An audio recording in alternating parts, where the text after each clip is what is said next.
ہوسیہ 11واں باب۔ جب اسرائیل بچہ ہی تھا میں نے اس سے محبت رکھی اور اپنے بیٹے کو مصر سے بلایا۔ انہوں نے جس قدر ان کو بلایا اسی قدر وہ دور ہوتے گئے۔ انہوں نے بالیم کے لیے قربانیاں گزرانی اور تراشی ہوئی مورتوں کے لیے بخور جلایا۔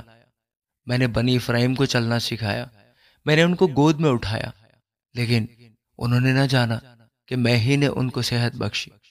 میں نے ان کو انسانی رشتوں اور محبت کی ڈوریوں سے کھینچا۔ میں ان کے حق میں ان کی گردن پر سے جوا اتارنے والوں کی مانند ہوا، اور میں نے ان کے آگے کھانا رکھا۔ وہ پھر ملک مصر میں نہ جائیں گے، پھر اسور ان کا بادشاہ ہوگا، کیونکہ وہ واپس آنے سے انکار کرتے ہیں۔ تلوار ان کے شہروں پر آ پڑے گی اور ان کے اڑبنگوں کو کھا جائے گی، اور یہ انہی کی مشورت کا نتیجہ ہوگا، کیونکہ میرے لوگ مجھ سے برگشتگی پر آمادہ ہیں۔ باوجود یہ کہ انہوں نے ان کو بلایا کہ حق تعالیٰ کی طرف رجوع لائیں، لیکن کسی نے نہ چاہا کہ اس کی تمجید کرے۔ اے افرایم، میں تجھ سے کیوں کر دستبردار ہو جاؤں؟ اے اسرائیل، میں تجھے کیوں کر ترک کروں؟ میں کیوں کر تجھے ادما کی مانند کروں اور زبوئیم کی مانند بناؤں؟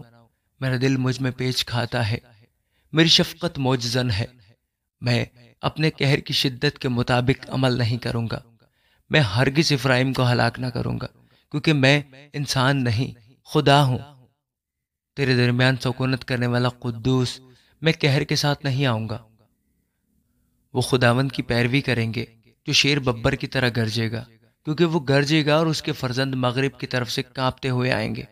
وہ مصر سے پرندہ کی طرح اور اسور کے ملک سے کبوتر کی مانند کانپتے ہوئے آئیں گے، اور میں ان کو ان کے گھروں میں بساؤں گا۔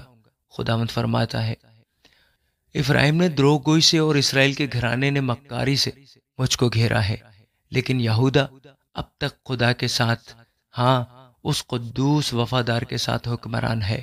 آمین۔